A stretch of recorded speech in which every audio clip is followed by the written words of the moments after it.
In any case, when I was 28, to make a long story short, some friends of mine gave me a copy of the Quran.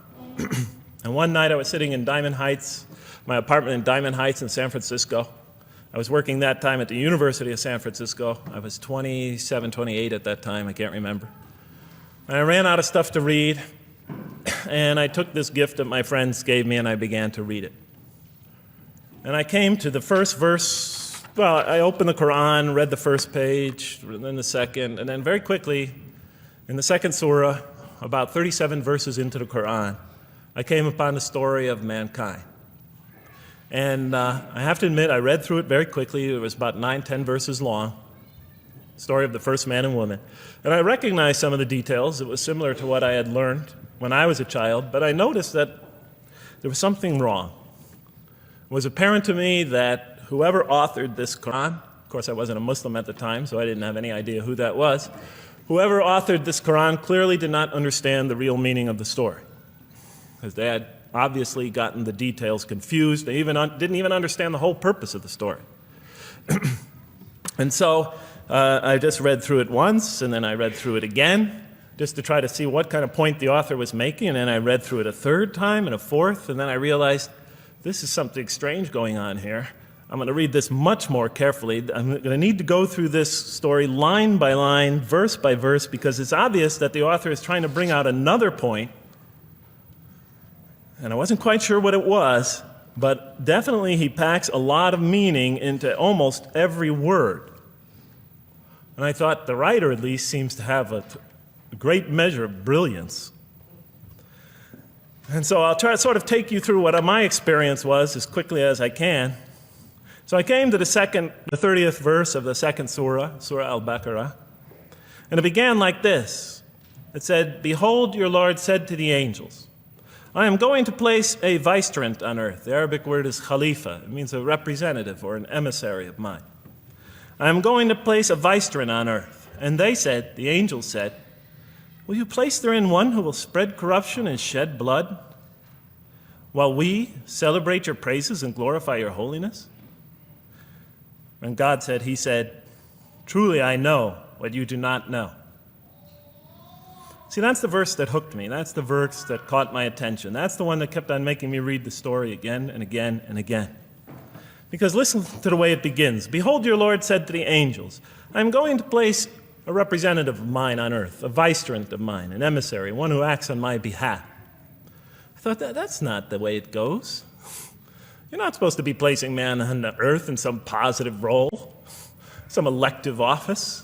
You place man on earth as a punishment for his sin. Clearly, I knew the author didn't quite get the point.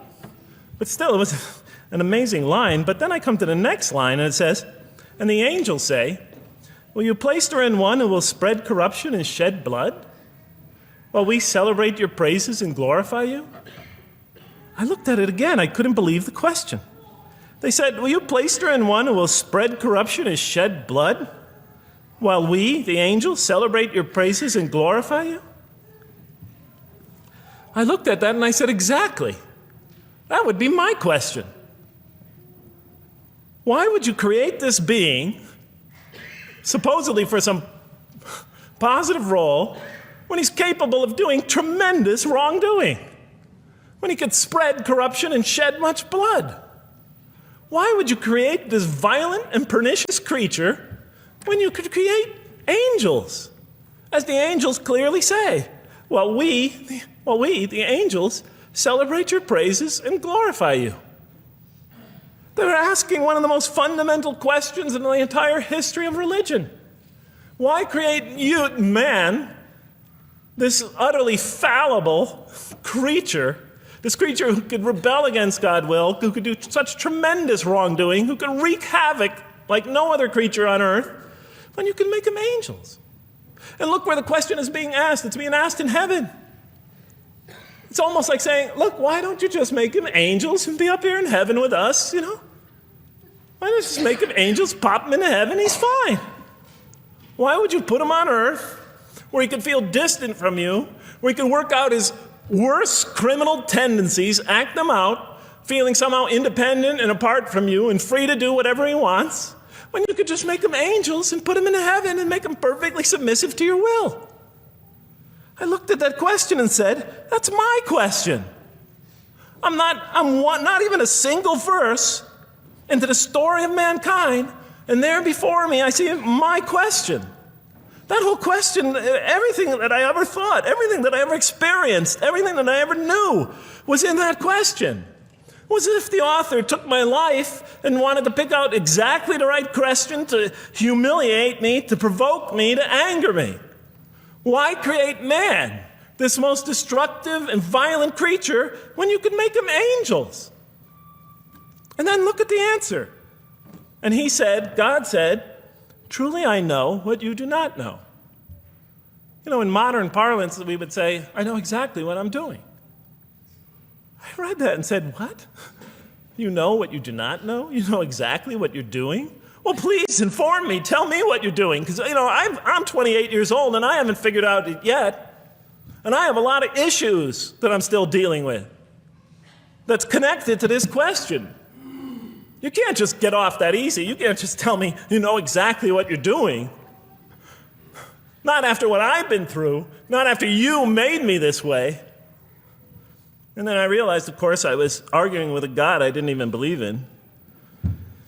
And that would happen several times as I read through the Quran. And sometimes I would just get into so agitated by what I read, I'd start arguing with this voice that I'm reading before me, that's calling to me. So we turn to the next verse. Well, it turns out that the Quran just doesn't dismiss the question. It starts to answer it a little bit. And in the next verse it says, and he taught Adam, God taught Adam, the names of all things. And then he placed them before the angels and said, tell me their names if you are right. So this verse is clearly referring to the previous one.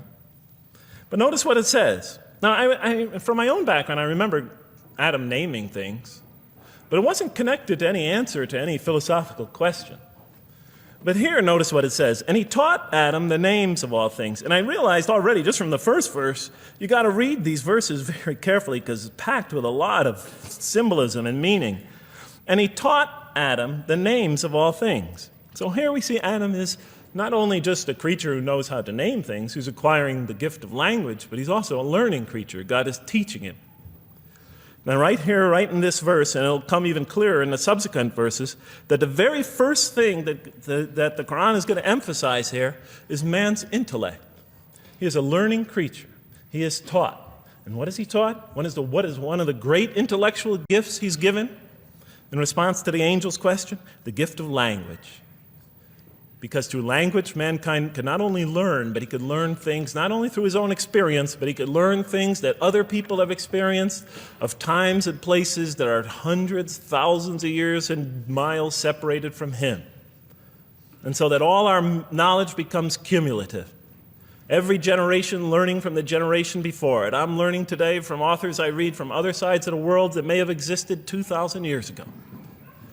And so we all contribute to our collective learning and knowledge.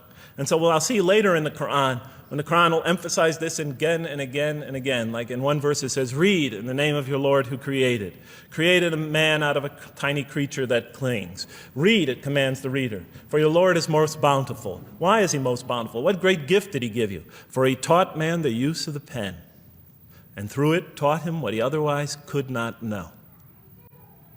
And time again, the Quran will call upon man to use his intellectual faculties and swear by his intellectual faculties and to use them correctly because they play a fundamental role in guiding him to truth.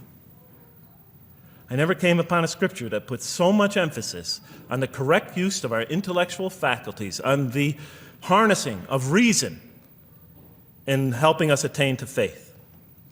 And he taught Adam the names of all things. And then he placed them before the angels and said, tell me their names if you are right. Okay, you have this you have this natural question about this creation of mankind. Here, this mankind is this human being, this human creature is a learning creature.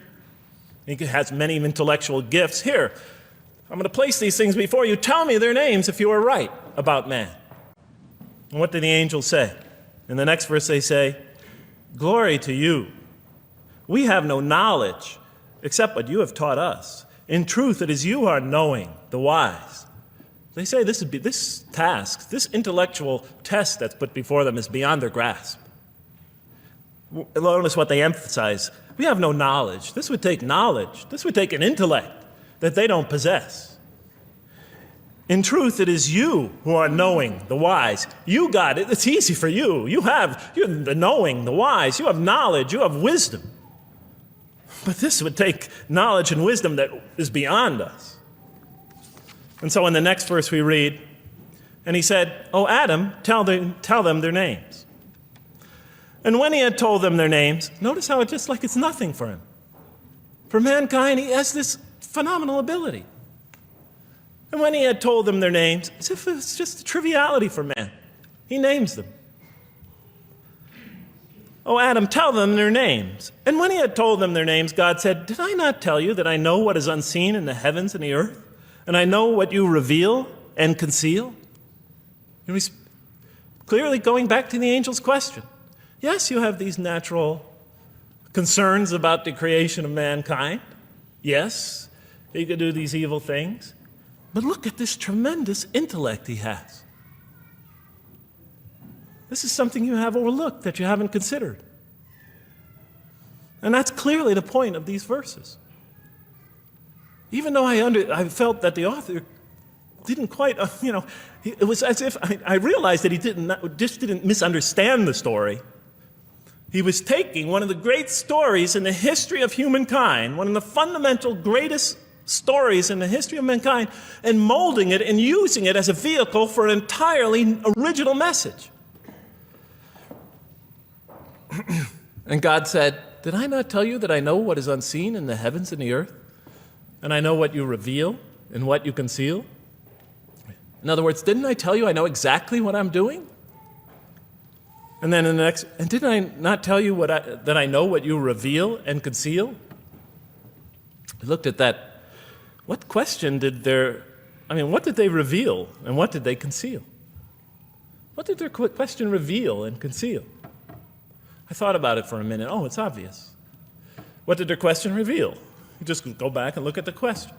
It revealed the sinful and sinister propensities of man. I mean, it's obvious, right? Why are you all looking at me like that? You're starting to scare me. You're all looking very serious. Am I losing you? Wow. Okay.